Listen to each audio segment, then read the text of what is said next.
Shalimar Jewelry inaugural offer. Flat 9% VA on gold ornaments, 12,500 off on purchase of 1 kg silver. వేరే వృత్తులలో కల్లా డాక్టర్లో మెయిన్గా ప్రభుత్వాలలో ఈ డెంటిస్ట్ కానీ దంతాలకు సంబంధించి విషయానికి వచ్చేటప్పటికి ఎందుకు కొంచెం తక్కువ అంచనా వేస్తూ ఉంటారు. అంటే బీడిఎస్ ఎంబీబీఎస్ అని సపరేట్ చేసి చదువు ఉండొచ్చేమో. You go to many medical colleges, MBBS స్టూడెంట్స్తో కలిపి first 2 years 3 years same subjects చెప్తారు. జనరల్ మెడిసిన్ కలిపి చెప్తారు, జనరల్ సర్జరీ కలిపి చెప్తారు, పెథాలజీ, మైక్రోబయాలజీ, ఫార్మకాలజీ అవేం సపరేట్గా ఉండవు మాకు సబ్జెక్టులు. ఈ టెక్నాలజీ పెరిగిన తర్వాత ఈ ఇంప్లాంట్స్ అని చెప్పేసి ఈ అడ్వాన్స్డ్ టెక్నాలజీస్ అనేది అన్నీ వచ్చిన తర్వాత సో పీపుల్ అనేది కూడా ఎట్లా రిసీవ్ చేసుకుంటున్నారు. There are many treatments. అంటే రీసెంట్ వచ్చిందని చెప్పడానికి లేదు, అవి చాలా సంవత్సరాలుగా డెకెడ్ నుంచి ఉన్నాయి, కానీ మనం యూజ్ చేయట్లేదు వాటిని. ప్రజెంట్ అయితే ఏఐ అనేది కూడా మనం భావింటున్నాము. ప్రతి ఒక్క దాంట్లో కూడా ఏఐ ఇస్తూ ఉన్న అప్డేట్స్ కానీ అండ్ దాని ద్వారా ఇస్తున్న మరి ప్లస్ అండ్ మైనసెస్ అనేది కూడా చూస్తూ ఉన్నాము. అండ్ డెంటల్ ట్రీట్మెంట్స్ విషయానికి వచ్చేటప్పటికి ఈ ఏఐ ఎలాంటి చేంజెస్ అనేది కూడా తీసుకొని రాబోతుంది అనుకోవచ్చు ఇన్ ఫ్యూచర్. నిన్ను ఓవర్కమ్ చేసేస్తుంది. రేపు అన్నీ ఏఐ చెప్పేసేటట్లయితే డాక్టర్ అవసరం లేదు, టెక్నీషియన్ ఉంటే చాలు. అంటే ట్రీట్మెంట్, నాకు ఈ ట్రీట్మెంట్ కావాలి అంటే దాన్ని పర్ఫామ్ చేసే ఒక టెక్నీషియన్ కావాలి. Then he is not called as a doctor. Doctor అంటే డయాగ్నోసిస్ చేయాలి. ఇంతకుముందు పళ్ళు నీకు ఫిక్స్ చేసిన తర్వాత ఎలా ఉంటుందో తెలీదు, బట్ నౌ పేషెంట్కి within second you can show patient నీ అవుట్కమ్ అంతా ఇది అయిపోయిన తర్వాత ఇలా ఉండబోతుంది. టెక్నాలజీ అనేది వైడల్ రోల్ అనేది కూడా ప్లే చేస్తుంది. మరి అంతే కదా. ఇప్పుడు నాకు ట్రీట్మెంట్ చేయించుకున్న తర్వాత నేను ఎలా ఉంటుందో తెలుసుకోవాలి ఆతృత ఉన్నప్పుడు నాకు ఏ helps me a lot. Okay, doctor చెప్పారు ఇలా చేయించుకుంటే ఇలా వస్తుంది అవుట్పుట్. మీకు టర్నింగ్ పాయింట్ అంటే ఏ సీరియల్ చెప్తారు bro? Turning point is first serial. That is a major turn. ఎందుకంటే హీరోగా వచ్చాను అంటే నెక్స్ట్ సీరియల్ ఆబ్వియస్గా హీరోగా వచ్చింది. కానీ ఆ ఫస్ట్ ప్రాజెక్ట్ హీరోగా రావడం అనేది it's a great thing. First serial వచ్చినా కూడా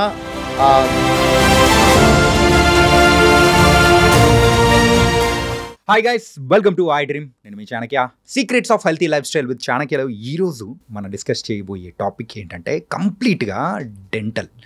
అసలు మన బాడీలో ఉన్న అన్ని పార్ట్స్ కల్లా మెయిన్గా మనం తక్కువ ప్రయారిటీ ఇచ్చేది, నొప్పి వచ్చినా ఏముందిలే అని చెప్పేసి చూసి చూడనట్టు ఒక ట్యాబ్లెట్ వేసుకొని వదిలిపెట్టేసుకునేదే మరి డెంటల్. కాకపోతే దాన్ని లాంగ్ టర్మ్ ప్రాసెస్ ఏదైతే ఉంటుందో దాని ద్వారా వచ్చే పెయిన్ కానీ ఇంకా ఇన్ఫ్యాక్ట్ చూసుకుంటూ వెళ్ళిపోతే చిన్న ప్రాబ్లమే, చూడ్డానికి చిన్న ప్రాబ్లంగా ఉన్నా కానీ పెద్ద రిస్క్ అనేది కూడా తీసుకొని వస్తుంటుంది. అలాంటి ఈ డెంటల్ ఇష్యూ గురించి అండ్ మెయిన్గా దాంట్లో అడ్వాన్స్డ్ టెక్నాలజీస్ కానీ ఇలా బోల్డ్ అనే విషయాలు ఈరోజు మనతో పాటు మాట్లాడడానికి ఉన్నాడు డాక్టర్ ఎవరో కాదు, రవిశంకర్ రాథోడ్ గారు.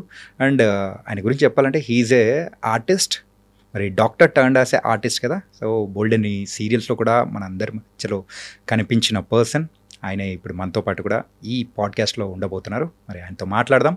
అండ్ యాజ్ ఏ ఆర్టిస్ట్గా ఆయన లైఫ్ ఎలా ఉంది, అలాగే డాక్టర్గా అంటే డెంటల్ డాక్టర్గా కూడా ఎలా ఉందో ఏంటి అనేది కూడా అడిగి తెలుసుకుందాం. హాయ్ సార్, నమస్తే. హాయ్, ఎలా ఉన్నారు? బాగున్నాను Chanakya, how are you? I'm good. Ravishankar Rathod bro. And first ప్రేక్షకులకు ఇంట్రడ్యూస్ చేసేటప్పుడు మాత్రం మీ గురించి ఆల్రెడీ చెప్పేసాను. Your artist. మా అందరికి కూడా మనో అనే క్యారెక్టర్తో సీరియల్స్లో కూడా బోల్డ్ ఎంత ఫేమస్ అయిపోయి, అండ్ ఇప్పుడు యువర్ డాక్టర్ అంటే చాలామందికి తెలియకపోవచ్చు. ఇక్కడ మిమ్మల్ని డాక్టర్గానే పిలిచాము. Basically, I always say I'm a dentist turned actor. Usually people say doctor turned actor antar. Right. But I'm a dentist turned actor. Yes, I'm proud to say I'm a dentist. Nice. Why I say dentist is like I'm proud to be a dentist because. And ఈ podcast అయితే కంప్లీట్గా స్పెషల్గా only డాక్టర్స్ని and ఎవరికైతే నార్మల్గా చూసే ప్రేక్షకులు ఉంటారో వాళ్ళకు డౌట్స్ అనేది కూడా క్లారిఫై చేయడానికి యూజువల్లీ గో. సో మిమ్మల్ని ఇలా చూసేటప్పటికి ఏంటి యాక్టర్ని కూర్చోబెట్టి డాక్టర్ ప్రోగ్రామ్ చేస్తున్నారని డౌట్ వచ్చే వాళ్ళకి క్లారిఫికేషన్ ఇచ్చేశారు. Yeah. And my first question is, వేరే వృత్తులలో కల్లా డాక్టర్లో మెయిన్గా ప్రభుత్వాలలో సో ఈ డెంటిస్ట్ కానీ సో దంతాలకు సంబంధించి విషయానికి వచ్చేటప్పటికి ఎందుకు కొంచెం తక్కువ అంచనా వేస్తూ ఉంటారు? బేసికల్లీ డెంటల్ ఇష్యూస్ ఏవైతే ఉంటాయో they are like slow poison. Okay. ఇప్పుడు హార్ట్ ఇష్యూ ఉంది, ఏమో కొద్దిగా ఎక్స్ట్రీమ్ ఉంటే within days or months or within year he can die. Liver issue ఉన్నా, కిడ్నీ ఇష్యూ ఉన్నా, ఐ ప్రాబ్లం నెగ్లెక్ట్ చేస్తే విత్ ఇన్ 1-2 వీక్స్లో కూడా ఐసైట్ పోవచ్చు, కనపడకుండా పోవచ్చు. డెంటల్ ఇష్యూస్ అట్లా కాదు. ఓకే. అండ్ ఓరల్ క్యావిటీలో ఏవైతే జరుగుతాయో చాలా రెసిస్టెన్స్ ఉంటుంది అవుట్ ఆఫ్ ద అదర్, అంటే బయట ఎన్వైర్న్మెంట్కి ఓరల్ క్యావిటీ చాలా రెసిస్టెంట్గా ఉంటుంది. ఓకే. ఎందుకంటే చిన్నప్పటి నుంచి కూడా మనం తిన్నది ఏదో నోట్లో పెట్టుకుంటుంటాం, లేకపోతే ఏదైనా ఆహారం నోటి ద్వారానే తీసుకుంటాం. దీనివల్ల చాలా రెసిస్టెన్స్ ఉండడం వల్ల ఏదైనా ఒక డిసీజ్ వచ్చినా కూడా ఓవర్కమ్ చేసేస్తారు ఇండివిజువల్. పుచ్చిపన్ను వచ్చింది, పుచ్చిపన్ను ఖచ్చితంగా ఇన్ఫెక్షన్ కావాలనేం లేదు. ఆ పుచ్చిపన్ను వచ్చి నొప్పి వచ్చి ఆ పన్ను పిప్పి అయిపోయి ముక్కలు అయిపోయి ఆ పన్నే లేకుండా పోయేది వరకు కూడా పేషెంట్లు ఉంటారు, ఐ మీన్ ఇండివిజువల్స్ ఉంటారు. రైట్. అంటే అంత బాడీ రెసిస్టెంట్గా తయారవుతుంది ఓరల్ డిసీజెస్కి, because this is the primary source of food, energy, nutrition. And ఈ body hair to tip to toe మనం సర్వైవ్ అవుతున్నాము అంటే దట్ ఈస్ త్రూ ద ఓరల్గా మనం తీసుకుంటున్నాము, దాని మీద ఆధారపడి ఉంటుంది. అందుకని బాడీ చాలా స్ట్రాంగ్గా ఉంటుంది ఓరల్ క్యావిటీ. ఓకే. దానివల్ల ఎఫెక్ట్ అనేది తొందరగా కనపడదు, డిలేడ్గా కనపడము. అంటిల్ ఇఫ్ వాళ్ళ day to day activity obstruct అయ్యి వాళ్ళు ఇబ్బంది పడి తినలేము అనే సిచ్యువేషన్ వచ్చేంతవరకు అది అలా ఉంటుంది. దానివల్ల మెడిసిన్లో ముందుగా యూజువల్గా దీన్ని జాయిన్ చేయలేదు, ఎందుకంటే because of that delayed response దాన్ని కొద్దిగా నెగ్లెక్ట్ చేసి ఉండొచ్చు. ఓకే. దాని తర్వాత ఏమైంది అని అంటే this has emerged into a speciality. మరి ఇన్ని చేశారు, ఇప్పుడు కార్డియాలజిస్ట్ దగ్గరికి వెళ్తారు, will he be able to treat your liver properly? No. Ophthalmologist దగ్గరికి వెళ్తావు, can he treat your heart properly? Then only teeth దగ్గర ట్రీట్మెంట్ చేసేటప్పుడు మాత్రం దాన్ని ఎందుకు సెపరేట్ చేసి, I have seen couple of people who are telling that dentist are not doctors. అవును, recent టైమ్స్లో ఈ వర్డ్స్ అనేది కూడా ఎక్కువ వింటున్నాం. కపుల్ ఆఫ్ డాక్టర్స్ నేను చూశాను, చాలా తెలివిగా, చాలా చదువుకున్న వాళ్ళలాగా, చాలా ఎడ్యుకేటెడ్ లాగా. ఇంకా నాకు ఈ భూప్రపంచం మీద నాలెడ్జ్ అంతా నా బ్రెయిన్లోనే ఉందన్నట్టు so called dentist who say they are doctors అని ఒక స్టేట్మెంట్ ఇచ్చేసి. ఎందుకు తెలంగాణ స్టేట్ డెంటల్ కౌన్సిల్ మీరు పోర్టల్ ఓపెన్ చేయండి, మీరు ఓపెన్ చేయగానే there will be a huge letter okay which shows oromaxillofacial surgeons అంటే post graduates in dental can do cosmetic surgeries, okay, skin grafts, okay, hair transplants, plastic surgeries. మరి plastic surgery నీకు nasal bone నుంచి mandible దాకా చేస్తున్నావు అంటే who will do? Nurse చేస్తుందా? No. Maybe due to many reasons dentistry has emerged into, అంటే BDS MBBS అని separate చేసి చదువు ఉండొచ్చేమో. You go to many medical colleges, MBBS స్టూడెంట్స్తో కలిపి first 2 years 3 years same subjects చెప్తారు. Because we get diverted into dentistry, 3rd year నుంచి subjects divert అయిపోతాయి. ఓకే. ఎందుకు అంటే స్టూడెంట్స్ ఒక 100 మంది ఉంటే ఇద్దరికి కలిపే క్లాసులు చెప్తారు. జనరల్ మెడిసిన్ కలిపే చెప్తారు, జనరల్ సర్జరీ కలిపే చెప్తారు, పెథాలజీ, మైక్రోబయాలజీ, ఫార్మకాలజీ అవేం సపరేట్గా ఉండవు మాకు సబ్జెక్టులు. ఓకే. ఎవరికైనా అదే ఉంటాయి. మళ్ళీ అలాంటప్పుడు డెంటిస్ట్కి మాత్రం ఎందుకు డాక్టర్ అనకూడదు? అది ఎంత ఫూలిష్గా మాట్లాడి ఏదో లేని హైప్ను క్రియేట్ చేయాలి, మమ్మల్ని మేము సెక్యూర్ చేసుకోవాలి. That is called insecurity. Okay. అమ్మో మమ్మల్ని ఎక్కడ ఏం చేస్తారో, డామినేట్ చేస్తారో. Yes, there are people who are like now also డెంటిస్ట్ని డైవర్ట్ చేసే డెంటిస్టులు కూడా ఉన్నారు, నేను కాదనట్లేదు, ఐ డోంట్ డినై ఇట్. అరాకొరా నాలెడ్జ్తో చేసే డెంటిస్టులు బోల్డ్ మంది ఉన్నారు. ఓకే. అవసరం లేని చోట్ల ఏళ్ళు పెట్టి కాల్చుకున్న వాళ్ళు బోల్డ్ మంది ఉన్నారు. పిఆర్పీలని, ఫేస్ ట్రీట్మెంట్లని, అవి అని ఇవన్నీ పీల్స్ అని చేసేవాళ్ళు. రీసెంట్ టైమ్స్లో ఇలాంటివి కూడా చాలా వరకు వింటూ ఉన్నాము, చూసాము. దాని తర్వాత ఈ ఇష్యూ అనేది కూడా స్టార్ట్ అయింది కదా, డెంటిస్ట్లకి అంటే కాస్మెటాలజీ దానికి ఏంటి సంబంధం ఏంటి అని చెప్పేసి క్వశ్చన్ రైజ్ చేస్తూ వచ్చిన వాళ్ళని కూడా మనం బోల్డ్ ఎంతమందిని చూసాం. ఉన్నారు. తప్పు అనేది 2 వైపులా జరుగుతుంది. ఓకే. డెంటిస్టులు తప్పులు చేసేవాళ్ళు ఉన్నారు, డాక్టర్లు తప్పులు చేసేవాళ్ళు ఉన్నారు. ఇప్పుడు అసలు ఏ డిగ్రీ లేకుండా నేను డాక్టర్ అని చెప్పుకొని తిరిగా ఉండి మనం ఏమంటాం? వాడిని ఏ తప్పు కింద దాన్ని మీరు జమేస్తారు, ఏం చేయలేం కదా దాన్ని. మెయిన్గా ఈ డెంటల్ విషయానికి వచ్చేటప్పటికి అందరూ చిన్న చూపు చూస్తూ ఉంటారు, ఏదైనా కానీ తీవ్రమైన నొప్పి వస్తే కానీ అని మీరు ఆల్రెడీ చెప్పారు కదా. సో మన బాడీలో ద ఇంపార్టెంట్ పార్ట్ అనేది టీత్, కానీ దాని హెల్త్ విషయానికి వచ్చేటప్పటికి ఎందుకు అంత నెగ్లిజెన్స్ అనుకోవచ్చు? అంటే జనరల్ చెకప్స్కైనా వెళ్ళే దానిలలో కూడా ఈ డెంటల్ చెకప్స్ కానీ ఇట్లాంటివి ఏమి ఉండవు కదా. సో ఎందుకు ఇలా? ఇంతసేపు చెప్పింది అదే, ఏం లేదు దాంట్లో. Easy healing. పన్ను నొప్పి, పన్ను వచ్చింది, అది ప్రతి ఒక్కరికి ఇన్ఫెక్ట్ అవ్వదు. పస్ ఫామ్ అయ్యి ఎంత పెద్ద స్వెల్లింగ్ వచ్చి అలా అవ్వదు అందరికీ. కొంతమందికి అవుతుంది, కొంతమందికి కాదు. ఈ నెగ్లిజెన్స్ ఎక్కడి నుంచి వస్తుంది అని అంటే, ఆ పిప్పి పన్ను వచ్చింది, నొప్పి వచ్చింది, తగ్గిపోతుంది, టాబ్లెట్ వేసుకుంటే తగ్గిపోతుంది, అలా కంటిన్యూ చేస్తారు. ఆ పన్ను పోయేదాకా కంటిన్యూ చేస్తారు. దానివల్ల మేజర్ ఇష్యూ ఏదైనా నెక్స్ట్ వస్తే అప్పుడు మళ్ళీ దాన్ని గుర్తు తెచ్చుకొని, అయ్యో సార్ నాకు నొప్పి వచ్చింది. సో ఈ ప్రాసెస్లో ఏమవుతుంది, రెండోది మీకు వెనక పన్ను నొప్పి వచ్చింది, ఎవడు చూస్తాడు మిమ్మల్ని? మీ నోట్లో ఎవడన్నా కళ్ళు ఇలా పెట్టి చూస్తారు? ఎవరు చూడరు. పిపి పన్ను వచ్చింది, పన్ను పోయింది, ఎవడు అడగడు నిన్ను. అదే ఫేస్ పైన ఒక చిన్న మొటిమ వస్తే నిన్ను, ఏందా మొటిమలు వచ్చినాయి, అందంగా మొత్తం మంచిగా మెయింటైన్ చేసాడు, ఏమైపోయావు ఆ లోపు అంటాడు. అదే మనం కూడా ఎవడన్నా ఎదురుటోడు వచ్చినప్పుడు వాడి నోట్లో ఇట్లా చూసి, ఏంటి సార్ పళ్ళు బాగాలేవు అని అడిగితే మరుసటి రోజు డెంటిస్ట్ దగ్గరికి వెళ్తాడు. కాబట్టి దానివల్ల ఈ నెగ్లిజెన్స్ అనేది పెరిగిపోయి, ఏముందిలే డెంటల్ ట్రీట్మెంటే కదా, ఎంతోమంది పేషెంట్స్ సగం ట్రీట్మెంట్తో బయటికి క్లినిక్లకు రాని వాళ్ళు ఉన్నారు. పెయిన్తో వస్తారు, రూట్ కెనాల్ ఏదన్నా స్టార్ట్ చేస్తాం, హాఫ్ ట్రీట్మెంట్ అవుతుంది, పెయిన్ తగ్గిపోతుంది, కనపడ్డు మళ్ళీ పేషెంట్. మళ్ళీ ఎప్పుడు వస్తారు? 6 నెలలకో 8 నెలలకో సంవత్సరం తర్వాత మళ్ళీ పెయిన్ వచ్చినప్పుడు, సార్ ఆ రోజు మా బావమరిది పెళ్ళి ఉంది సార్ రాలేకపోయినాం. జెన్యూన్ రీజన్స్ లైక్ డబ్బులు కట్టలేకపోయినాము, they are like some genuine reasons ఉండొచ్చు, బట్ అది ఎవ్రీ కేసులో జరగదు కదా. నన్ను తీసుకుంటే ఎగ్జాంపుల్, నేను పోలేదు అంటే దానికి అర్థమే ఉంటుంది, pure negligence because of that easy healing.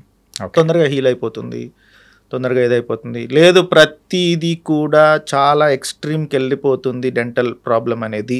భయం ఉంటే వస్తే కాదు, భయం ఉంటే పేషెంట్ ఖచ్చితంగా వస్తారు. ఈ డెంటల్ విషయంలో ఎక్స్ట్రీమ్ ప్రాబ్లమ్స్ అంటే ఏదని చెప్తారు మీరు? క్యాన్సర్స్ ఉన్నాయి. క్యాన్సర్స్ ఉన్నాయా? డెంటల్ ఓరల్ క్యాన్సర్స్ బోల్డ్ ఉన్నాయి.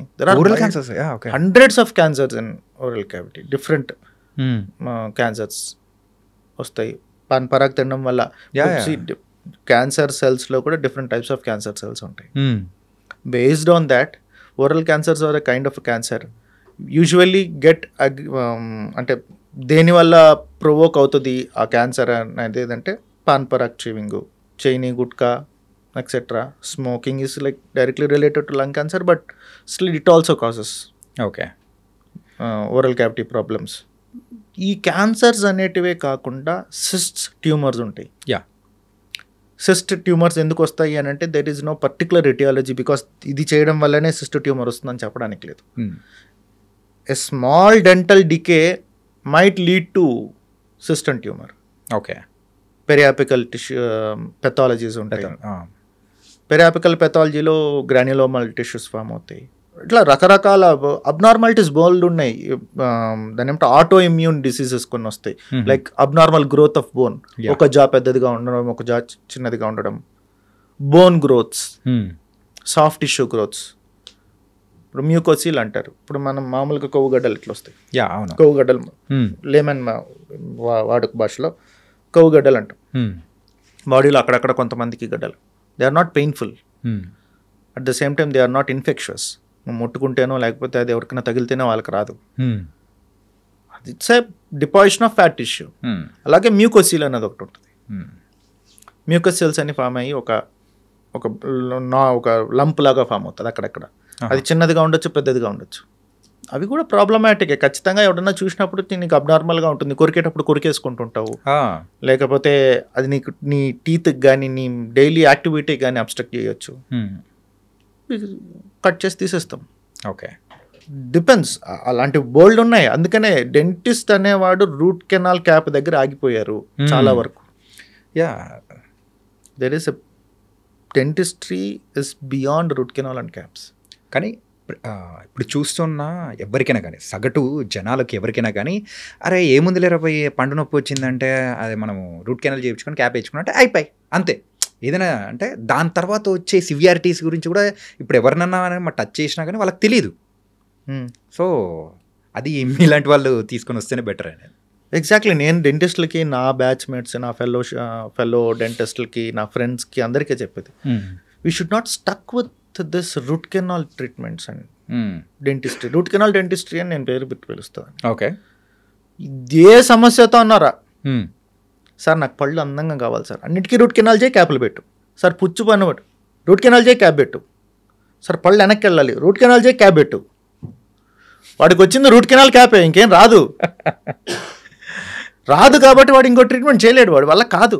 ఓకే, బయట సొసైటీలో అడ్వాన్స్డ్ ట్రీట్మెంట్స్ ఏమున్నాయి, దానికి మనం ఎలా వర్కౌట్ చేయాలి, ఫస్ట్ ఆఫ్ ఆల్ నేను ఎలా నేర్చుకోవాలి.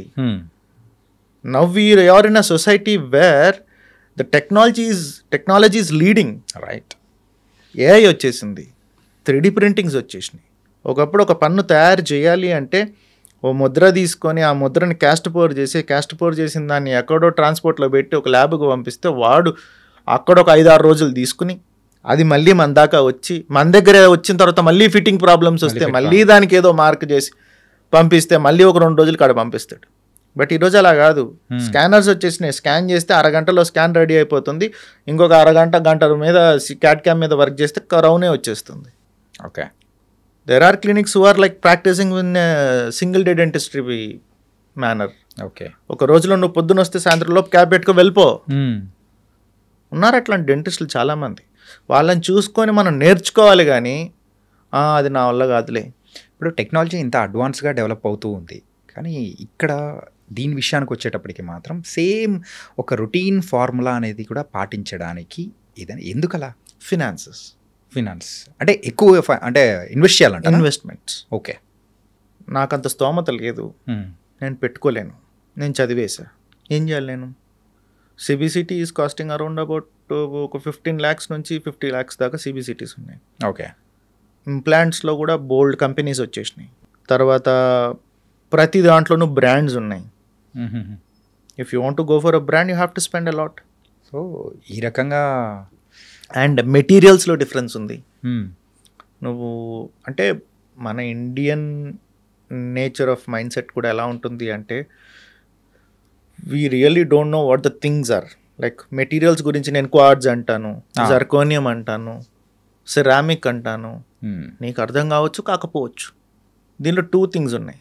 ఒకటి, we getting educated by our selfs, or at least we have to take inputs from people who really know about those things. Okay, దీంట్లో ఎక్కడ ఛాన్స్ ఉంటుంది, ఒక చిన్న మిస్లీడ్ ఛాన్స్ ఎక్కడ ఉంటుంది అని అంటే తెలిసినోడు బాగా చెప్తాడు, తెలియనోడు కూడా బాగా చెప్తాడు.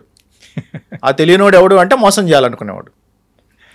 అది ఇది అదే చెప్తారు చూడు, సార్ నాగమని అని చూపిస్తుంటారు చూడు, అట్లాగా నేను ఇది చూపించి ఇది జరుపుకోనేమని అనుకుని నువ్వు నమ్ముతావు అంతే. ఎందుకంటే దాని ఆప్షన్ లేదు, నీకు తెలీదు. దాన్ని టెస్ట్ చేయాలంటే కూడా నీకు ఎట్లా తెలుస్తుంది test?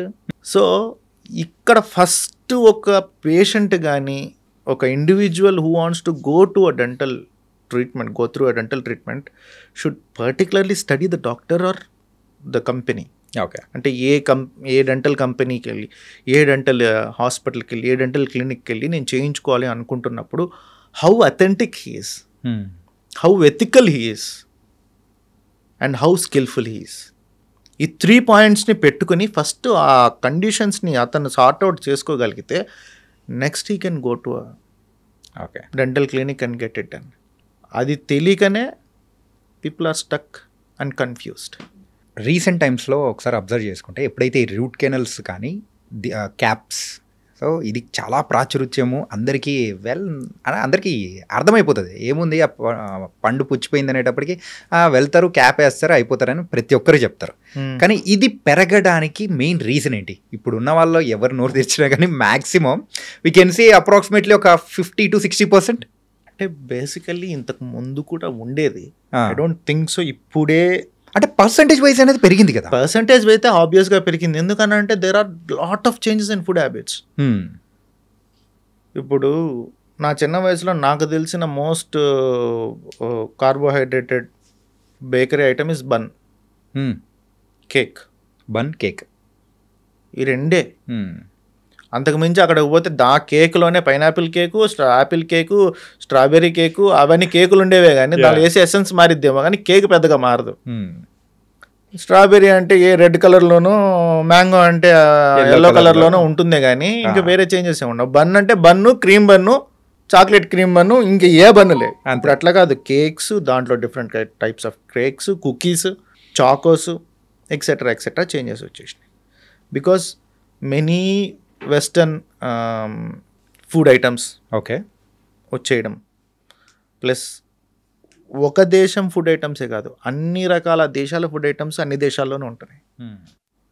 We can find Japanese sweets in India, we can find Chinese sweets in India, Dubai sweets, kunafa, ఇలా మల్టిపుల్ వచ్చినాయి. People wanted to explore everything. So నువ్వు తినే స్వీట్ యొక్క క్వాంటిటీ ఎలా పెరిగింది? నువ్వు ఇంతకుముందు ఓన్లీ ఇండియన్ స్వీట్ ఒకటే ఉంది, ఇప్పుడు అన్ని రకాల స్వీట్స్ ఉంటే అన్ని ట్రై చేయాలి అనుకుంటున్నావు. So you are eating everything. ఆబ్వియస్గా taking intake quantity of sugar has increased, carbs has increased. Day to డేలో నువ్వు ఎన్నిసార్లు కడుగుతావు? How? One time. You wash your mouth only once.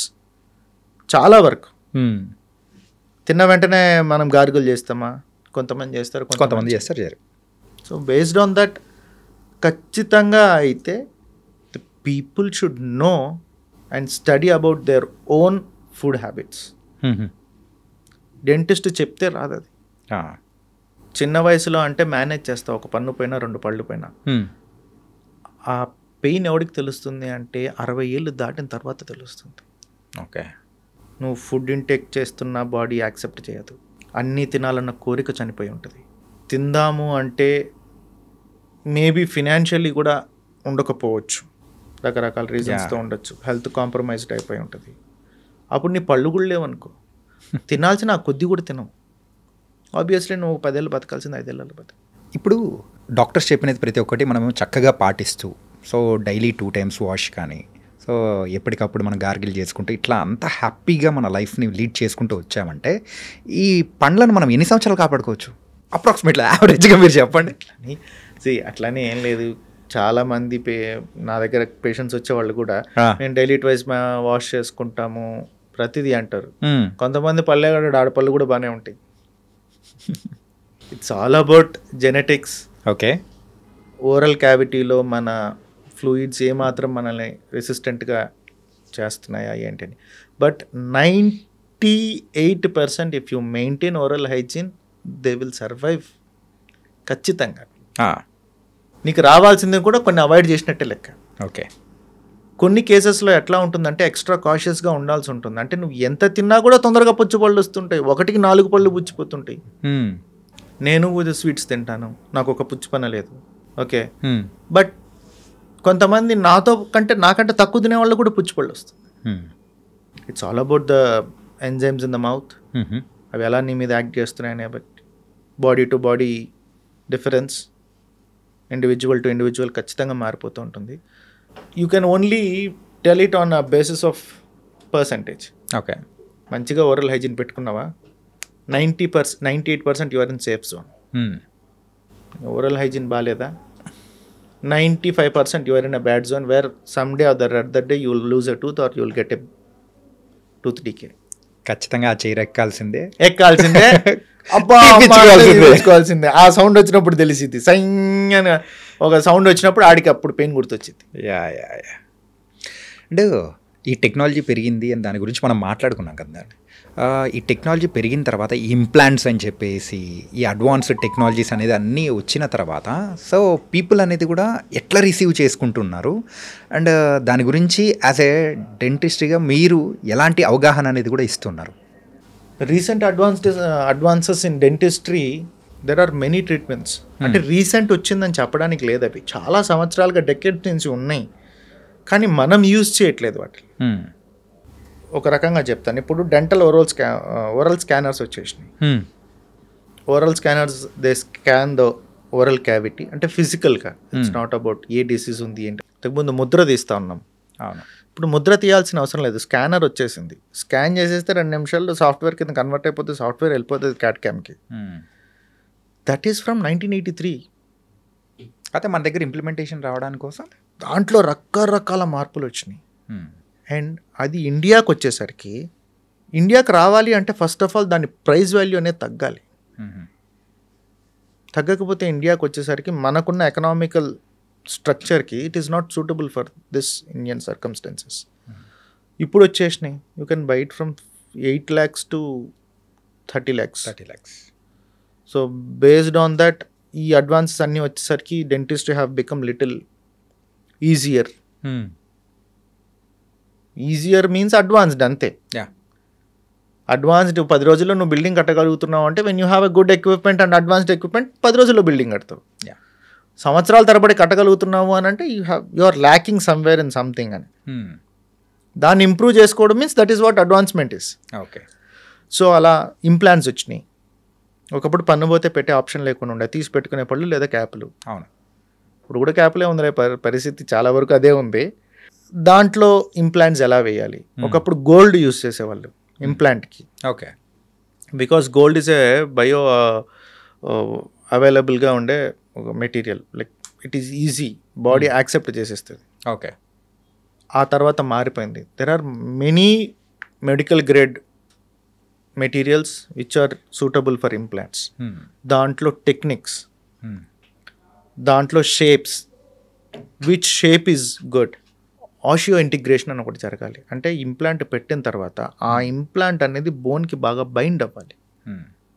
అప్పుడే అదొక టూత్ స్ట్రక్చర్ లాగా తయారవుతుంది. లైక్ మీన్ టూత్ని రీప్లేస్ చేసే ఒక స్ట్రక్చర్ లాగా తయారవుతుంది. Where you can use it for chewing, నమలడానికి, తినడానికి. The primary digestion starts in oral cavity. Right.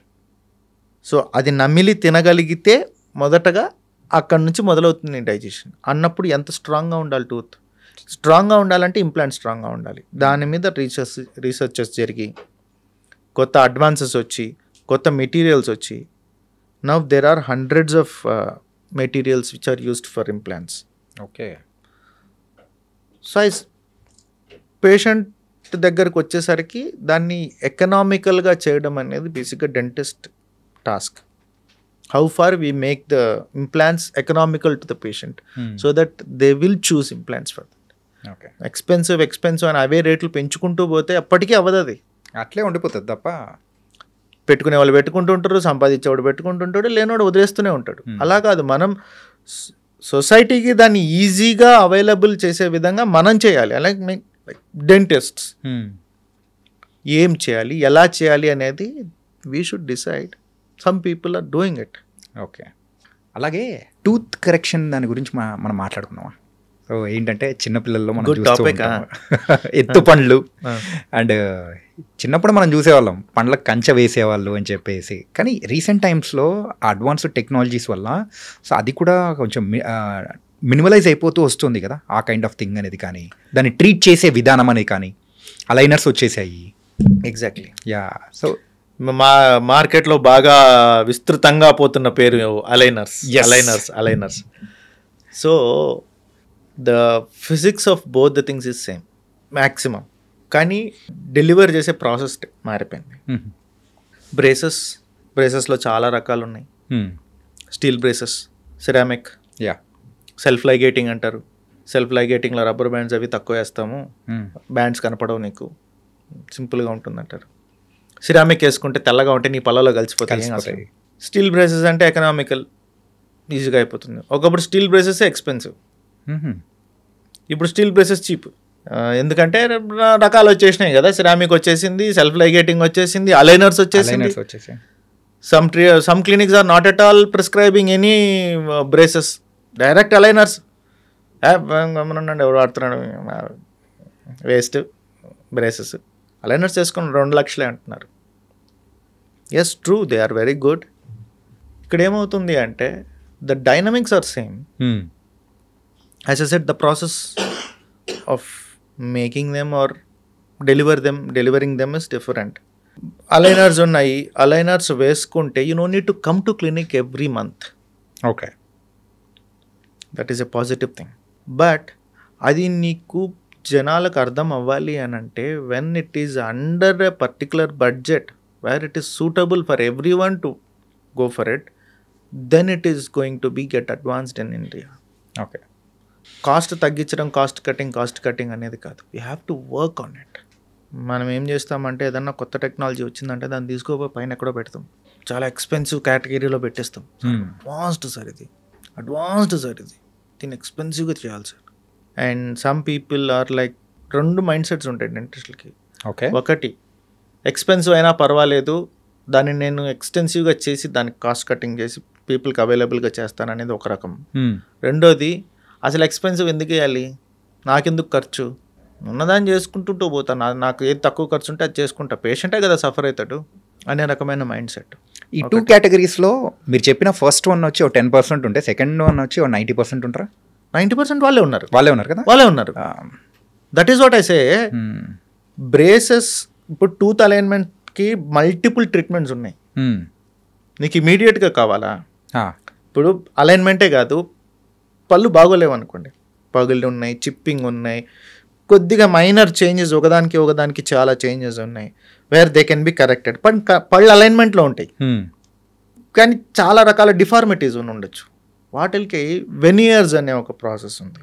Veneers okay, పంటిని cap, పూర్తి క్యాప్ కాకుండా పార్షియల్గా పైన లేయరింగ్ మాత్రం చేయొచ్చు, ముందు పక్క మాత్రమే చేయొచ్చు. కానీ ఇది చేసే డెంటిస్టులు ఎంతమంది ఉన్నారు? మీరు ఇప్పుడు చెప్తుంటే మాకు అర్థమవుతుంది వెనియర్స్ ఉంది అని. ఎందుకు అంటే వెనియర్స్ ఆర్ ఎక్స్పెన్సివ్. ఓకే, ఇప్పుడు నువ్వు వచ్చావు, నేను చెప్పాను చేయించుకో అని, 15,000 అవుతుంది అన్నాను అనుకో పర్ టూత్, 16,000 అవుతుంది అన్నాను అనుకో. ఫస్ట్ ఆఫ్ ఆల్ కాస్ట్ చెప్పడం కాదు పేషెంట్కి, అసలు అది ఏంటి, మీకు ఎలా హెల్ప్ అవుతుంది అనేది చెప్పాలి. తర్వాత అదే విధంగా నేను నీకు డెలివరీ చేయగలగాలి. నువ్వు చేయించుకుంటావు కదా అని నాకు రాకుండా అరాకొరా వేసేస్తే రిపీటెడ్ కంప్లైంట్స్తో వస్తూనే ఉంటావు క్లినిక్కి. అలా కాకుండా నువ్వు ఒక దాని మీద స్టడీ చేసి, దాని మీద నువ్వు ఎక్స్పీరియన్స్ తెచ్చుకొని, దాని మీద మనసు పెట్టి చేసేటప్పుడు ప్రాపర్గా నువ్వు ట్రీట్మెంట్ డెలివరీ చేయగలిగితే పేషెంట్కి మోటివేషన్ వస్తుంది. వాడు నలుగురికి చెప్తాడు, అరే ఇట్లాంటి ఒక ట్రీట్మెంట్ ఉంది, నువ్వు వెళ్ళి చేయించుకో, ప్రతిసారి రూట్ కెనాల్ చేసి క్యాప్ పెట్టొద్దు అనేది. అలైన్మెంట్లో వచ్చేసరికి నీకు ఈ వెనియర్స్ అలైన్మెంట్ కాకపోయినా స్మైల్ డిజైనింగ్ కింద వస్తుంది. ఓకే, బట్ మైనర్ చేంజెస్ ఏమైనా ఉంటే rather than going for braces you can go for veneers. Of course అక్కడ కూడా టూత్ రిడక్షన్ చేస్తావు, అన్నీ బాగానే ఉంది, but better than root canal and cap కదా. Right. And some patients need it very urgent, నాకు 1 వీక్లో 10 డేస్లో కావాలి. Yes, you can deliver the veneers within a week are 10 days. Braces అలా కాదు, ఫినాన్షియల్గా if you are not strong, go for metal braces. Don't neglect it. Or else if you are little good, go for ceramic braces or self-ligating.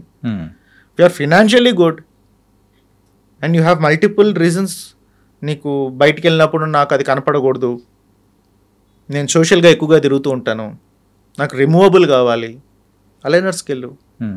పేషెంట్కి ఇలా explain చేస్తే patient motivate అవుతారు. Patients కూడా they should be investing the money on them selfs. వాళ్ళు వాళ్ళ మీద ఖర్చు పెట్టుకోవాలి. మన హెయిర్ కట్కి వెళ్తాము, అరే నెయిల్స్ చేయించుకోవడానికి 2,000 ఖర్చు పెడుతున్నారా అమ్మాయిలు?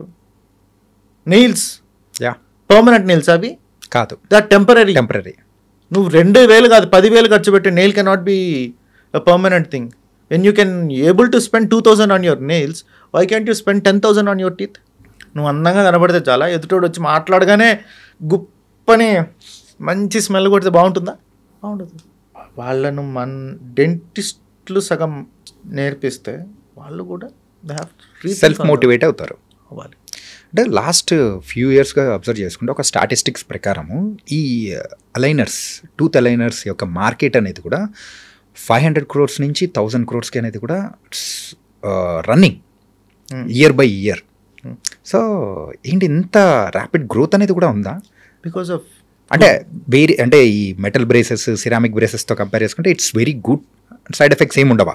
సైడ్ ఎఫెక్ట్స్ అనేది దీస్ ఆర్ నాట్ డ్రగ్స్ గా సైడ్ ఎఫెక్ట్స్ అంటే లైక్ పెయిన్ కానీ సంథింగ్. బేసిక్గా ఏమవుతుంది అంటే ఇప్పుడు మనం ఎలా చెప్పాలి, లైక్రా ప్యాంట్స్ వచ్చేసినాయి, లైక్రా షర్ట్స్ వచ్చేసినాయి, ఎలాస్టిక్. ఎందుకు? It's comfort. యా. కాటన్ వేసుకుంటే నీకు అంత టైట్గా యూ కెనాట్ ఫిట్టింగ్ ఉన్న కాటన్ షర్ట్ వేసుకోలేము. ఎందుకు? స్ట్రెచ్చింగ్కి ఇబ్బంది అవుతుంది. లైక్రా వేసుకున్నావు అనుకో, నీ బాడీకి ఫిట్ అయ్యేటట్టు కరెక్ట్గా వేసుకోవచ్చు. Because it is comfortable. నువ్వు ఎలా బెండ్ అయినా ఏం చేసినా అది నీకు చాలా హాయిగానే ఉంటుంది. అలాగే అలైనర్స్ ఏంటి అంటే పోకింగ్ ఉండదు. బ్రేసెస్ పెడతారు, అవి గుచ్చుకుంటుంటాయి. ఓకే. వైర్స్ పెడతారు, అవి చివర్లలో గుచ్చుకుంటుండొచ్చు. దానికి మళ్ళీ ఏదో పెడతారు, క్యాప్ పెట్టమను, వ్యాక్స్ పెట్టమను, లేకపోతే దాన్ని బెండ్ చేయడము గుచ్చుకోకుండా. వీటిని అవాయిడ్ చేయాలి, బ్రేసెస్ కనపడకూడదు. ఏం చేయాలి? Next step is aligners only, which is good. సాఫ్ట్గా ఉంటుంది. నువ్వు అంత దూరంలో కూర్చుంటే నాకు కూడా కనపడదు అలైనర్స్ పెట్టుకున్నావా లేదా అని. 1-2 days మాత్రమే నీకేదో కొద్దిగా ఆ మాటలో దాన్ని మాట్లాడతాం, ఆ టంగ్ టచ్ చేస్తూ మాట్లాడతాం. ఆ తర్వాత అలవాటు అయిపోతుంది, మంచిగా ఉంటుంది. నువ్వు మీటింగ్స్ అటెండ్ కావచ్చు, ఫోటోలు దిగచ్చు, జాలీగా బయటకు వెళ్ళొచ్చు. నచ్చలేదు నువ్వు తీసి పక్కన పెట్టచ్చు. తినాలి, తీసి పెట్టేసి తినమంటాం. They can enjoy the food properly. Oral hygiene బాగుంటుంది, బ్రష్ చేసుకోవచ్చు మంచిగా. బ్రేసెస్ ఉంటే నీకు ఇరుక్కుంటుంటుంది, క్లీన్ చేసుకోలేవు, వెనక్కి ఇరుక్కోవచ్చు. కొంతమందికి స్వెల్లింగ్స్ వస్తాయి, గమ్ స్వెల్లింగ్స్. ఓరల్ హైజీన్ ప్రాపర్గా మేనేజ్ చేయకపోతే ప్రాబ్లమ్స్ వస్తాయి బ్రేసెస్లో. అలైనర్స్లో అలా ఉండదు.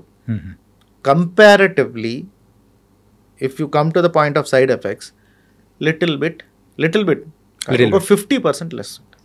ఓకే. పెయిన్ అంటావా? Pain whenever tooth moves, pain will be there.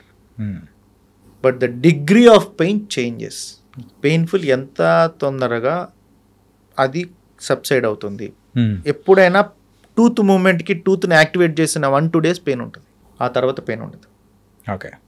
When it coming to the dynamics of that procedure, braces మామూలు బ్రేసెస్లో బ్యాండ్స్ వేసి టైటన్ చేస్తారు. అవును, పళ్ళు మూవ్ అవ్వడానికి రబ్బర్ బ్యాండ్ లాగా వేస్తారు.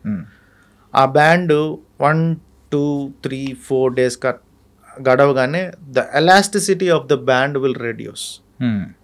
రబ్బర్ బ్యాండ్ని నువ్వు ఇలా సాగదీసి వదిలేసి ఒక వారం రోజులు ఉంచితే దాని ఎలాస్టిసిటీ తగ్గిపోతుంది, దాని స్ట్రెంగ్త్ తగ్గిపోతుంది. సో 3-4 daysకి అది ఇచ్చే స్ట్రెంగ్త్ కూడా తగ్గిపోతుంది. So the movement of the tooth will prolong, the duration of the tooth movement will be prolonged. Okay.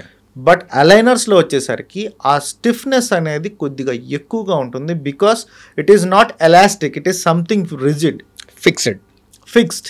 ఆ ఫిక్స్డ్ అలా ఉన్నప్పుడు ఈవెన్ దో అది ఒక రకమైన రెజిన్తోనో ప్లాస్టిక్తో తయారు చేసినా కూడా intensity of rubber band and plastic thing is different.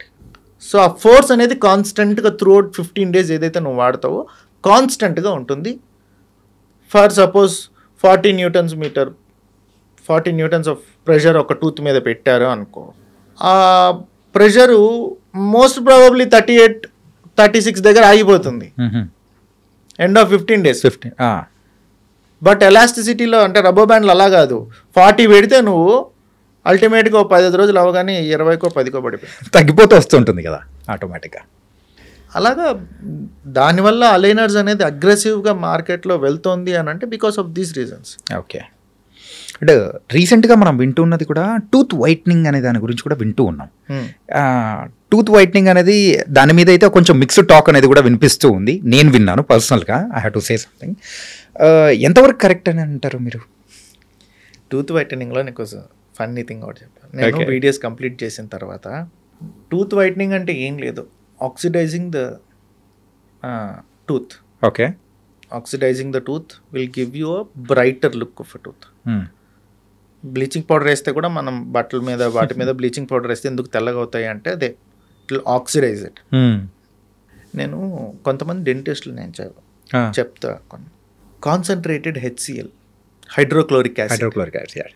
నా ఫ్రెండ్ ఒకటి చెప్పాడు, ఎలా బ్లీచింగ్ చేసేవాడంటే, మనమేమో బ్లీచింగ్ కిట్ కొనలేరు, బ్లీచింగ్ చేయాలి.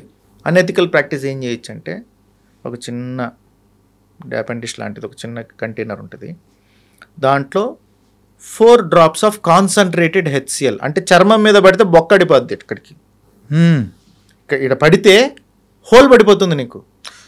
అంత డేంజర్. 70% to 80% HCl. ఓకే. దాన్ని ఒక 2 drops వేసి హైడ్రోజన్ పెరాక్సైడ్ బయట దొరుకుతుంది మెడికల్ షాప్లో, 3% 4% 5%. దాన్ని కొంత మిక్స్ చేసి టూత్ బడ్ తీసుకోమన్నాడు. వాడికి ఎవరు నేర్పించాడు అంటే వాడెక్కడో బాంబే డెంటల్ క్లినిక్ అంట, అక్కడ డాక్టర్ ట్రీట్మెంట్ ఏది అంటే మామూలుగా మేము బీడిఎస్ అయిపోగానే అన్ని డెంటల్ క్లినిక్స్కి తిరిగి ఎక్కడో చోట ఇంటర్న్గా చేస్తుంటాము, ఏదో చేస్తుంటాం కదా. అలాంటి క్లినిక్స్లో ఒక ఉడాల్ క్లినిక్ ఏదో ఉంది, అక్కడ డాక్టర్ ఉన్నాడు ఏముండడు, అంతా రోడ్ సైడ్ డెంటిస్ట్. ఇప్పుడు చూస్తుంటావు అప్పుడక్కడ ఇన్స్టాగ్రామ్లో రీల్స్ చూస్తుంటావు, వాడు పోగానే పీకేసి పన్నుని మిక్స్ చేసేసి పన్ను పెట్టి ఇట్లా ఫైల్ తీసుకొని రుద్దేస్తుంటాడు. అలాంటి ఒక డెంటిస్ట్ కూడా అని చెప్పడానికి లేదు, ఒక అన్నోన్ పర్సన్ చేసే ట్రీట్మెంట్ చేసే ఒక అన్నోన్ పర్సన్ దగ్గర ఆ టూత్ బడ్ తీసుకొని, ఇక్కడ ఫ్లోరోసిస్ స్టెయిన్ ఉందా నీకు, దాన్ని డిప్ చేసి మెల్లగా దాని మీద రబ్ చేస్తూ ఉండాలి. టూత్ మీద చేస్తే టూత్ తెల్లగా అయిపోతుంది. బట్ డేంజర్ కదా. డేంజరా? నువ్వు కొద్ది రోజుల తర్వాత టూత్ బాగా చేసుకున్న ఫస్ట్ 2 days 3 days 10 days నీ అదృష్టం బాగుంటే 6 నెలలు కూడా బాగానే ఉండొచ్చు. ఆ తర్వాత చుక్కలు అడిపోతాయి నీకు. సెన్సిటివిటీ విపరీతంగా ఉంటుంది. The tooth will become very porous. Marble పైన నువ్వు యాసిడ్ వేసి గడిగితే ఏముంటుంది, తెల్లగా వచ్చేస్తుంది. కానీ అదంతా కూడా రఫ్ అయిపోతుంది. You are etching the tooth. పన్ను ఎర్రగా తెల్లగా ఉన్న పన్ను మెల్లగా బ్రౌనిష్కి స్టార్ట్ అవుతుంది. తర్వాత ఒక రఫ్ అయిపోయి ఉంటుంది, రఫ్ అయిపోయి పోర స్టార్ట్ అయిపోతుంది. నువ్వు నీళ్లు తాగినా కూడా విపరీతమైన నొప్పి ఉంటుంది.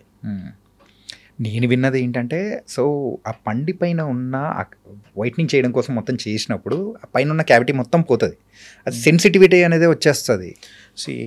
There are 2 layers that are protecting the pulp. అంటే మధ్యలో పంటి లోపల ఉన్న నరాన్ని ప్రొటెక్ట్ చేసే లేయర్స్ 2 major layers ఉన్నాయి. ఒకటి enamel, dentin. Enamel is like around about 2 mm thickness. Okay, dentin thickness ఎక్కువ ఉంటుంది. But dentin is very porous. Sponge ఎలా ఉంటుంది రంధ్రాలుగా, అలా డెంటిన్ ఉంటుంది. దాంతో కంపేర్ చేసుకుంటే ఎనామిల్ ఎక్కువ డెన్సిటీ ఉంటుంది, పొరాసిటీ తక్కువగా ఉంటుంది. మైక్రో పొరాసిటీ ఉన్నా కూడా కంపేర్ టు డెంటిన్ ఎనామిల్కి చాలా తక్కువ. So enamel is the only substance which is protecting you from thermal irritation or any other external irritation to the tooth. Enamel అందుకే అరగకూడదు ఎందుకు అంటారు అంటే, ఎనామిల్ ఉన్నంత స్ట్రెంగ్త్గా డెంటిన్ ఉండదు. Enamel is the most hardest thing in our whole body. ఎముకల కంటే గట్టిగా ఉంటుంది ఎనామిల్. ఓకే, ఎనామిల్ పోయిన తర్వాత తొందరగా పళ్ళడిగిపోతాయి అంటే డెంటిన్ బయటపడిపోతుంది. ఇలాంటి ఎనామిల్ని కూడా పోరస్ చేసేస్తుంది ఈ కైండ్ ఆఫ్ ఎ ట్రీట్మెంట్. వీటిల్ని ప్రాక్టీస్ చేస్తున్న డెంటిస్టులు కూడా ఉన్నారు. టూత్ వైటనింగ్ పేరుతో you are creating a harm. నీకు రాదు వచ్చిన. ఇంకోటి, ఈ ప్రాసెస్లో ఏం జరుగుతుంది అంటే, జనరల్గా నాకే వచ్చే డౌట్ ఏంటి అంటే, అసలు నేను బాగా చేస్తానా లేదా అని పేషెంట్కి ఎలా తెలుస్తుంది? నువ్వు జానకి, నీకు ఎలా తెలుసు నేను బాగా చేస్తానా లేదా? నేను గొప్ప డాక్టర్ని, నేను చాలా అద్భుతమైన డాక్టర్ని చెప్తాను, నీకు తెలిసేది ఎలా? రిజల్ట్ ఆ వైట్నెస్ చూపించాలనా? నువ్వు నలుగురిని అడిగి తెలుసుకొని, ఆ పేషెంట్స్ ఎవరన్నా ఉంటే కనుక్కొని, నీ అదృష్టానికి నిజంగానే ఆ ట్రీట్మెంట్ చేసుకున్న డాక్టర్ మంచిగా కాన్ఫిడెంట్గా ఉంటే వెళ్ళి చేసుకోవచ్చు. బట్ వెనెవర్ చాలా చీప్గా చేసేస్తా, వాడంతా చెప్పిండ దానిలో నేను ₹2 చేస్తా, ₹100 చేస్తా, ₹200 చేస్తాను అని అంటే కథం, టాటా బాయ్ బాయ్. బికాస్ డెంటిస్ట్రీలో దొరికే మెటీరియల్స్ ఏవి తక్కువ కాస్ట్లో రావు. ఓకే. సో నేను చాలా చీప్గా చేస్తున్నాను అంటే 100% I'm doing some jugaad in that. Dentistry అంత ఎక్స్పెన్సివ్ అంటే మరి డెంటిస్ట్కు పడుతున్న వాటిలే అంత ఎక్స్పెన్సివ్ ఉన్నప్పుడు he can never do it for you at a very cheaper price. అలా అని ప్రతి కాస్ట్లీగా ఉన్న ట్రీట్మెంటే చేయించుకోమని కూడా నేను చెప్పాను. డూప్లికేట్ ట్రీట్మెంట్లు కూడా కాస్ట్లీగా చేసే డాక్టర్లు ఉంటే నేనేం చేయలేను. Nobody can do anything. So it's all about the trust on the doctor and how ethical he is.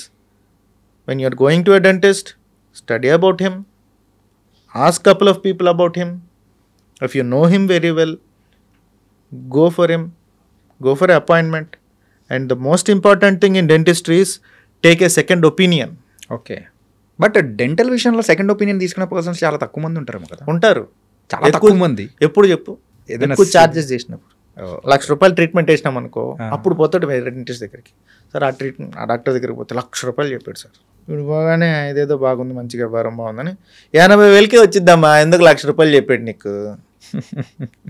ఈ 80,000కి చేసేవాడు ఆ డాక్టర్ని అడిగితే ఆ 20,000 ఆ డాక్టర్ ఇస్తాడు discount.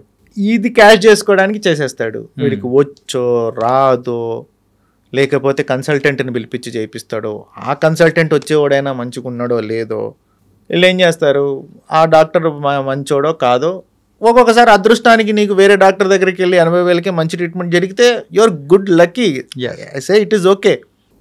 Rather than thinking about the whole structure of finances, పైసలు దాని గురించి ఆలోచించడం కంటే ట్రీట్మెంట్ ఏంటి, ట్రీట్మెంట్ ప్రాసెస్ ఏంటి, ఒక ప్రాబ్లంకి ఎన్ని రకాల ట్రీట్మెంట్స్ ఉన్నాయి. నువ్వు స్మైల్ డిజైనింగ్ కోసం వస్తున్నావా, is your aim to get a good smile are good oral health, right?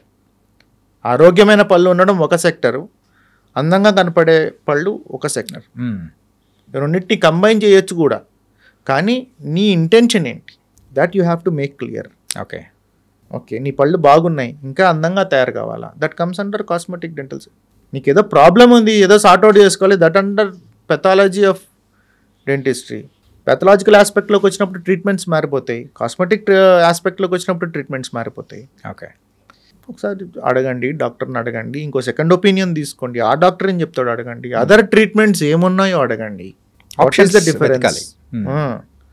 ఎలాగానే doctor చెప్పింది గుడ్డిగా నమ్మేసి, అంటిల్ ఇఫ్ ఇట్ ఈస్ ఎమర్జెన్సీలో ఉన్నప్పుడు ఎవరేం చేయలేం.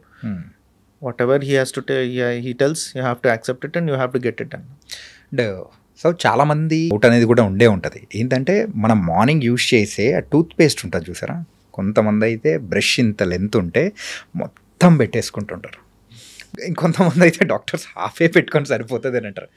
అండ్ ఇలా డిఫరెంట్ అనేది కూడా వినిపిస్తూ ఉంటుంది. సో మీరు చెప్పండి, అసలు ఎంత యూజ్ చేయాలంటారు? ఎంత పేస్ట్ వేసుకున్నా వచ్చే పళ్ళు అవే ఉంటాయి.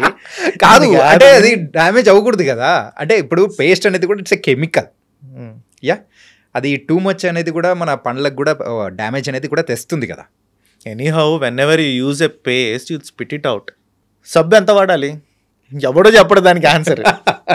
నువ్వు రుద్దుతావా, నాకు ఇంత సబ్బు సరిపోద్దా, నాకు పొడుగ్గా ఉండే సబ్బు కావాలా, రౌండ్గా ఉండే సబ్బు కావాలా, ఇట్స్ నాట్ అబౌట్ దాట్. బుక్కుల్లో ఏవో రాసి ఉంటారు, కొన్ని ఆర్టికల్స్ ఉంటాయి, ఇంత పొడిగా వేసుకో, సెంటీమీటర్ వేసుకో, అంత వేసుకో ఉంటారు. కానీ పేస్ట్ అనేది ఒక రకమైన ఎమల్సిఫైయింగ్ ఏజెంట్. ఓకే, సబ్బు ఎలాగా ఎమల్సిఫైయర్, లైక్ నువ్వు రుద్దుకుంటే పైన మురికి అంతా ఏదన్నా ఆయిల్ ఉన్నా ఏదన్నా ఉన్నా కూడా it will break down those and make your skin or surface very clean. అలాగే టూత్ మీద ప్లాక్ ఉంటుంది, తినింది ఉంటుంది, ఆయిల్ తింటావు. నువ్వు ఆయిల్ చేతి మీద నువ్వు తల మీద పెట్టుకున్నప్పుడు ఒక రోజు ఉంటేనే నీకు ఇబ్బందిగా ఉంటుంది. అలాంటిది మనం రోజు ఆయిల్ తింటాం, అది నోరంతా ఉంటుంది. మరి నోరంత ఇబ్బంది పడాలి, దాన్ని పోగొట్టాలంటే నువ్వేం డామెక్సెస్ క్లీన్ చేయలేవు కదా. పేస్ట్ క్వాంటిటీ ఎంత నొరగొస్తుంది, నువ్వు ఎంత ప్రాపర్గా బ్రష్ చేస్తున్నావు అనేది. The major part of oral hygiene in brushing is taken by the technique of brushing. Okay, ఎంత టెక్నిక్గా ఎంత ప్రాపర్గా బ్రష్ చేస్తున్నావు అనేది మేజర్ పార్ట్. దేంతో బ్రష్ చేస్తున్నావు అనేది నెక్స్ట్ థింగ్. మీడియం బ్రిజిల్స్ వాడుతున్నావా, సాఫ్ట్ బ్రిజిల్స్ వాడుతున్నావా, మీడియం హార్డ్ వాడుతున్నావా, మీడియం సాఫ్ట్ వాడుతున్నావా అనేది తర్వాత. ఫస్ట్ నీ బ్రషింగ్ టెక్నిక్ బాగుందా, okay. How much pressure you are putting in brushing. So బర్రా వీక్తున్నావా, వర్కౌట్ కాదు. ఇలా రుద్దుతున్నావా కాదు, ఎంత పళ్ళ మధ్యలో ఇరికిందా అని తీసేస్తున్నావు బయటికి. Okay, that makes a difference. ఇలా కాదు ఇలా రుద్దితే ఆ పైన ఉన్న సందుల్లో నుంచి పైనుంచి బ్రష్ ఇలా వెళ్ళిపోద్ది, కానీ మధ్యలో ఉన్నది క్లీన్ కాదు. మధ్యలో ఉన్నది క్లీన్ కావాలంటే you have to brush it like this. Okay, so that bristles will go in to the crevices and bring those డట్ అవుట్. ఇప్పుడు కొన్ని టూత్ బ్రష్ కంపెనీస్ అనేది కూడా చూస్తూ ఉంటాము, ఆ బ్రషెస్ అనేది కూడా చాలా హార్డ్ ఇస్తూ ఉంటారు. ఇలా హార్డ్ ఉన్నది మనం యూజ్ చేయడం వల్ల మనకేమన్నా help too much. Hard really doesn't help too much. Hard అనేది అసలు టు బి ఫ్రాంక్లీ అవాయిడ్ చేయాలి. ఎందుకంటే నీ గారు ఉన్నా కూడా హార్డ్ వాడితే పోదు గార, అది క్లినిక్లో తీస్తేనే పోతుంది. And soft will also two ultra soft అంటారు కదా, that also doesn't help you much. ఎందుకంటే చాలా సాఫ్ట్ బ్రిజిల్స్ ఉన్నాయి, సరిగా పోదు. Medium soft is ideal for a brushing technique. Okay, medium soft ఉన్నవి కానీ ఎక్కువ టూ సాఫ్ట్ లేని బ్రషెస్ కానీ అలాంటివి తీసుకొని ప్రాపర్ టెక్నిక్ ద్వారా వాడితే whether you have tendency of getting decay that will reduce. నీకు పళ్ళు పుచ్చే స్వతహాగా నీకు ఆ నేచర్ ఉన్నా కూడా నీ బాడీకి అది రెడ్యూస్ అవుతుంది ఫ్రమ్ 60% to 30% ఆర్ 20%. తిన్న వెంటనే గార్గిల్ చేసుకుంటే పుచ్చు వస్తుంది, అంటే తినింది ఇరుక్కుంటే పుచ్చు వచ్చింది, ఆ ఇరుక్కోకుండా చేసుకుంటే పుచ్చు రాదు. సో ఎంత క్వాంటిటీ ఆఫ్ పేస్ట్ వాడుతున్నావు, ఎంత వేసుకోమని చెప్పాను, ఊరికి అలా బ్రష్ మీద అలా ముట్టమని చెప్పాను. యూజ్ అట్లీస్ట్ కరెక్ట్గా చెప్పాలి అంటే ఒక groundnut size of paste or little more than a groundnut okay is good enough. That is the good enough amount of paste and proper brushing technique with a soft medium soft brush is ideal. Ravi bro, so present అయితే AI అనేది కూడా మనం బాగా వింటున్నాము. ప్రతి ఒక్క దాంట్లో కూడా ఏఐ ఇస్తూ ఉన్న అప్డేట్స్ కానీ అండ్ దాని ద్వారా ఇస్తున్న మరి ప్లస్ అండ్ మైనసెస్ అనేది కూడా చూస్తూ ఉన్నాము. అండ్ డెంటల్ ట్రీట్మెంట్స్ విషయానికి వచ్చేటప్పటికి ఈ ఏఐ ఎలాంటి చేంజెస్ అనేది కూడా తీసుకొని రాబోతుంది అనుకోవచ్చు ఇన్ ఫ్యూచర్. ఆల్రెడీ ఏఐ అనేది స్టార్ట్ అయిపోయింది డెంటిస్ట్రీలో కూడా. లైక్ డయాగ్నోసిస్లో కానీ లేకపోతే ఒక ట్రీట్మెంట్ చేసిన తర్వాత ఫర్దర్గా మీ అవుట్పుట్ ఎలా ఉండబోతుంది అని ప్రిడిక్ట్ చేయడంలో కానీ. ఓకే, స్మైల్ డిజైనింగ్కి వస్తారు, ఇలాంటి పళ్ళు పెడితే మీకు ఎలా ఉంటుంది, that depends.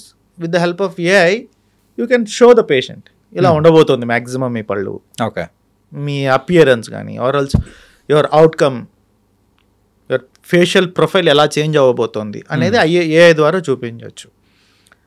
Diagnosis maybe human error ద్వారా ఎక్కడైనా మిస్ ఫైర్ అవుతుందేమో అన్న ఆస్పెక్ట్లో ఏఐ ఇంట్రడ్యూస్ చేస్తే డయాగ్నోసిస్ అనేది అక్యురసీ పెరిగే అవకాశం ఉంది. Okay, so based on that human రేస్కి మేజర్గా ఏఐ ఎక్కడ డ్రాబ్యాక్ అవుతుంది అంటే, ఒకటి వాళ్ళ స్కిల్ తగ్గుతుంది, ఎందుకంటే ఏఐ అన్నీ చెప్పేస్తుంది, నువ్వేం చదవాల్సిన అవసరం లేదు, నువ్వేం చేయాల్సిన అవసరం లేదు, అన్నీ ఏఐ చూసుకుంటుంది. రెండోది ఏఐ ఓవర్కమింగ్ యూ, నిన్ను ఓవర్కమ్ చేసేస్తుంది. రేపు అన్నీ ఏఐ చెప్పేసేటట్లయితే డాక్టర్ అవసరం లేదు, ఏఐ చెప్పేస్తుంది నీకేమొచ్చింది, నీకేమైంది, నీకేం చెప్తుంది. అప్పుడు డాక్టర్ చదవాల్సిన అవసరం లేదు, టెక్నీషియన్ ఉంటే చాలు. అంటే ట్రీట్మెంట్, నాకు ఈ ట్రీట్మెంట్ కావాలి అంటే దాన్ని పర్ఫామ్ చేసే ఒక టెక్నీషియన్ కావాలి. Then he is not called as a doctor. Doctor అంటే డయాగ్నోసిస్ చేయాలి, పేషెంట్ కౌన్సిలింగ్ చేయాలి, ఎక్స్ప్లెయిన్ చేయాలి, ట్రీట్మెంట్ చేయాలి, టేక్ కేర్ చేయాలి. ఒక హాస్పిటల్లో ఒక నర్స్, ఒక బ్రదర్, ఒక సిస్టర్, పెథాలజిస్ట్, ల్యాబ్ టెక్నీషియన్, వీళ్ళందరిలోనూ నాలెడ్జ్ కలిపి చేస్తే ఒక డాక్టర్ అవుతాడు. Like he should be able to dictate every one of them. That is the knowledge of a doctor. Okay, so ఒక ఫార్మసిస్ట్ ఏ డ్రగ్స్ ఇవ్వాలి అని ఫార్మసిస్ట్కి కూడా తెలుస్తుంది, కానీ డాక్టర్కి కూడా తెలుస్తుంది. ట్రీట్మెంట్ ఎలా చేయాలి అనేది డాక్టర్కి తెలుసు, ఫార్మసిస్ట్కి తెలియదు. కీమోథెరపీ డ్రగ్స్ ఎక్కడి నుంచి వస్తాయి, ఫార్మసీ నుంచి వస్తాయి. మరి థెరపీ ఇచ్చేది ఎవరు, డాక్టర్. మరి అప్పుడు అది ఏం కెమికల్, ఏం డ్రగ్ ఇస్తున్నాం, ఎంత మోతాదులో ఇస్తున్నాం, what is the condition of the patient, ఈ ఆస్పెక్ట్స్ అన్నిటినీ కవరప్ చేయాలి అని అంటే అది డాక్టర్ అయి ఉండాలి. డాక్టర్ని ఓవర్కమ్ అయ్యేటట్టు ఉండకూడదు. So as far as I see, already AI has been into dentistry since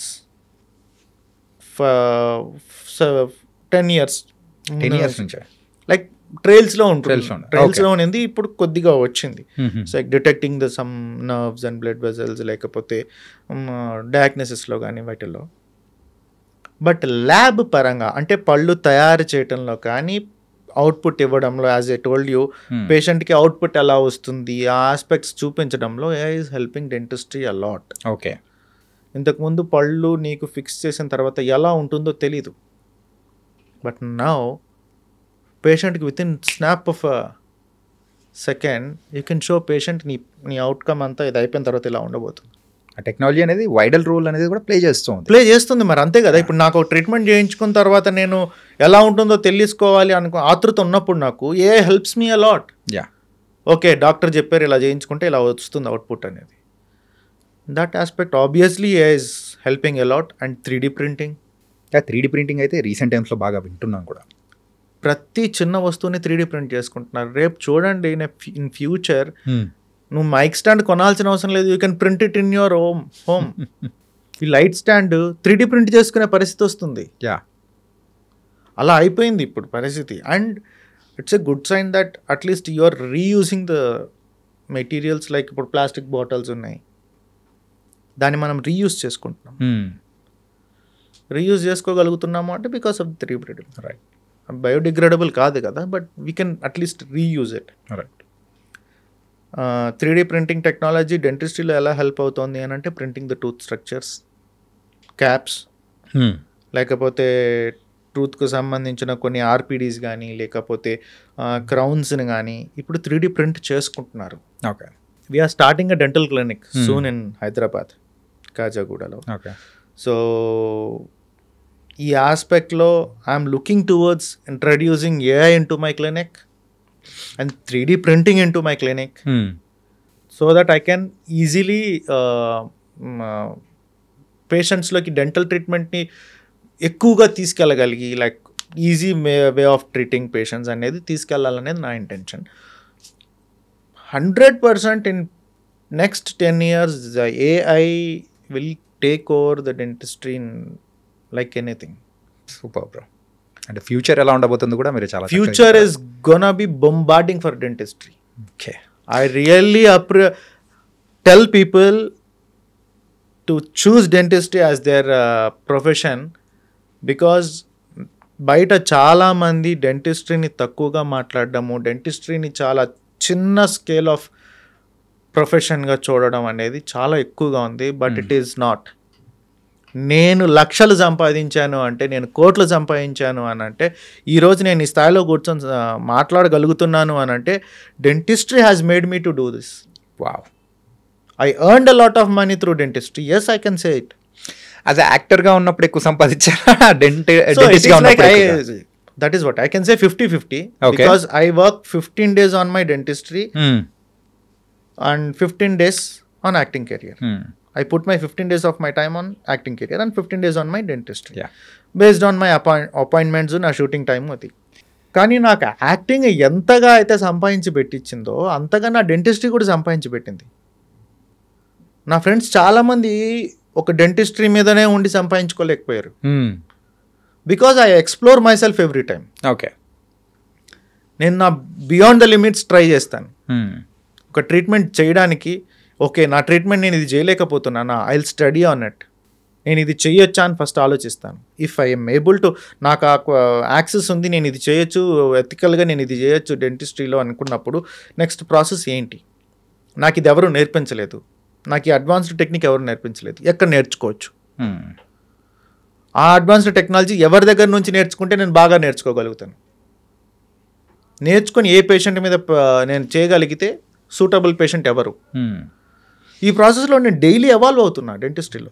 yeah, that's what very important. నేను బీడిఎస్ కంప్లీట్ చేసి బయటికి రాగానే మా నాన్నతో పాటు నేను ఒక డెంటల్ క్లినిక్కి వెళ్ళా. నమస్తే బ్రదర్, మా నాన్నగారు, ఏంటి బాబు మా అబ్బాయి డెంటిస్ట్ అయ్యాడు, ఏం చేయాలి, నెక్స్ట్ క్లినిక్ పెట్టిద్దాం అనుకుంటున్నా. మనం ఉన్నాడు సార్, ఎవడు పెట్టుకుంటాడు డెంటిస్ట్, కూరగాయల వ్యాపారం. నువ్వే చెప్తున్నావు నీ జీవితం గురించి, నీ ప్రొఫెషన్ గురించి అంత తక్కువగా, అంటే ఎదుటోడు మాట్లాడడంలో తప్పే లేదు. నువ్వు ఎంతసేపు రూట్ కెనాల్ క్యాపుల దగ్గర స్ట్రక్ అయితే నీ మాటలు అట్లనే ఉంటాయి. అలాంటిది ఈరోజు ఆడు సంపాదించేదానికంటే నేను ఎక్కువ సంపాదిస్తున్నా. ఎందుకు?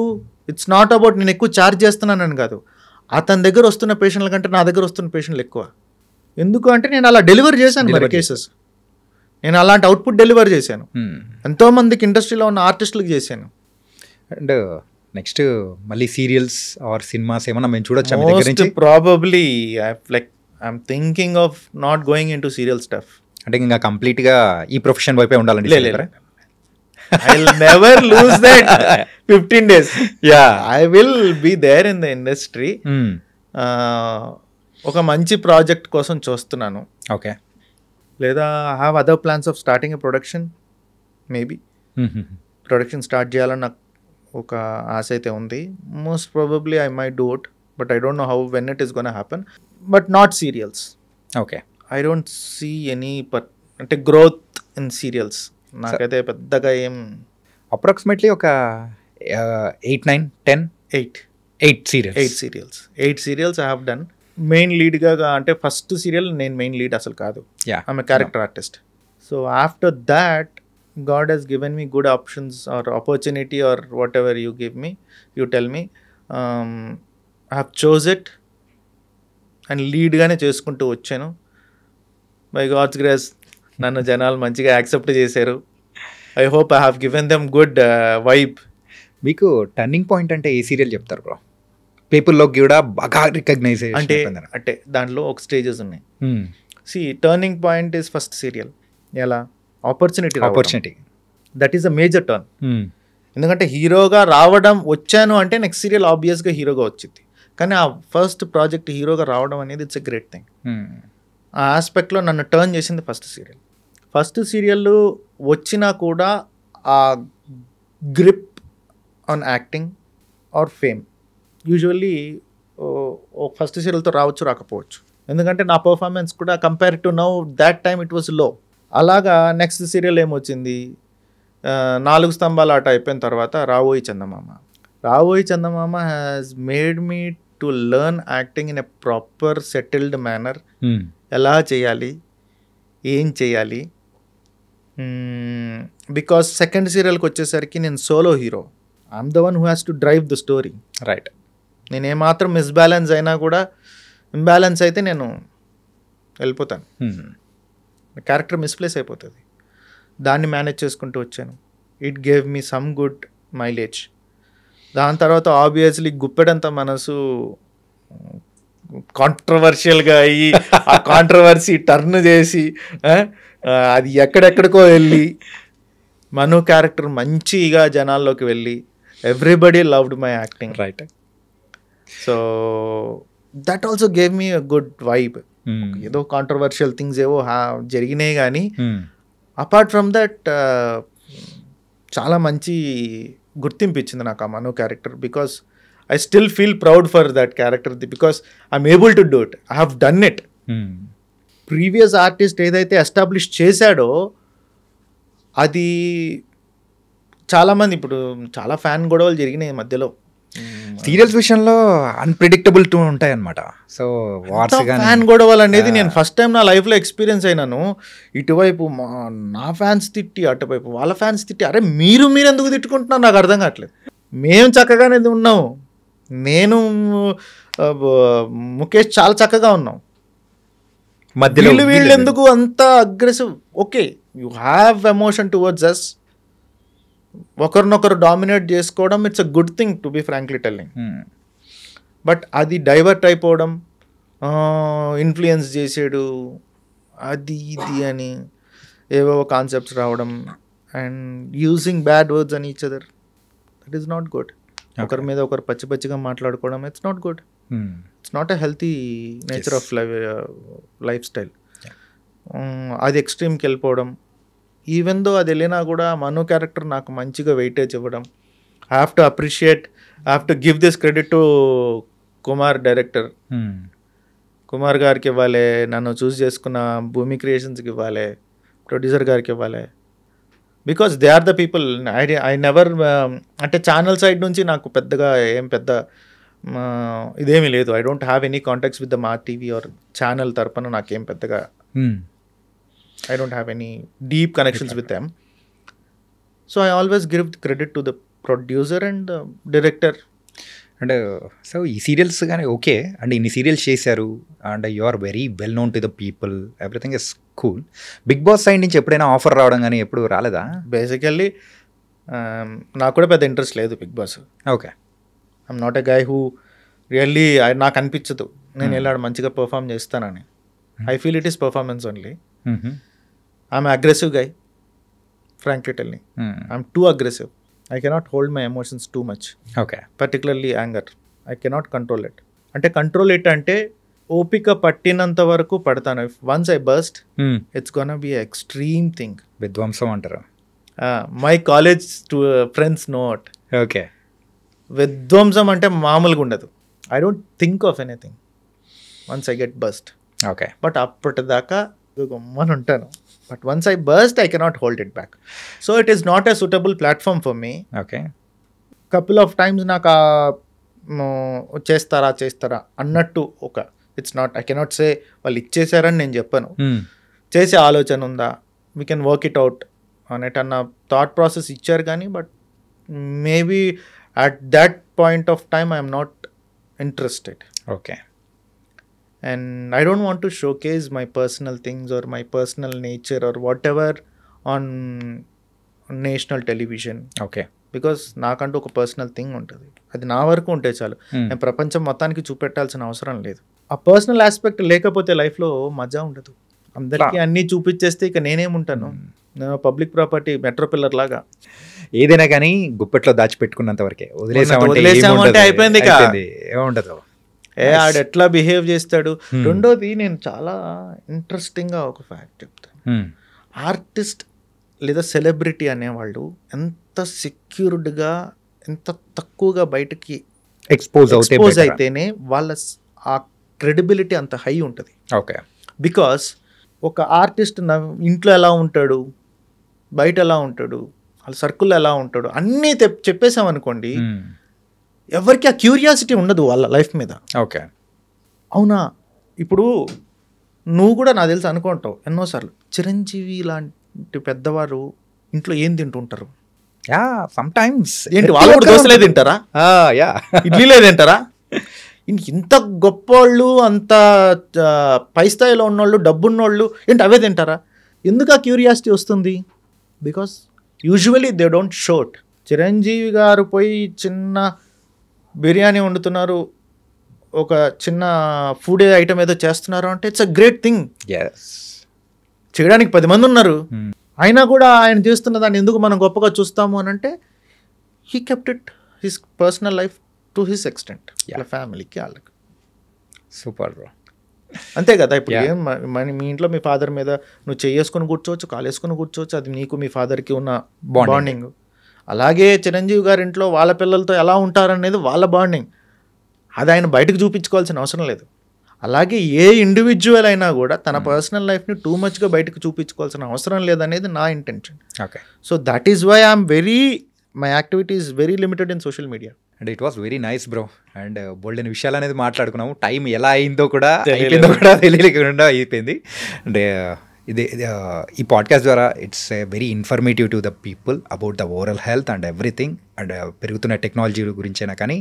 అండ్ రవిశంకర్ రాథోడ్ అంటే the other side of the Ravishankar రాథోడ్ని కొంచెం ఎక్స్ప్లోర్ చేశానని కూడా నాకు అనిపిస్తుంది.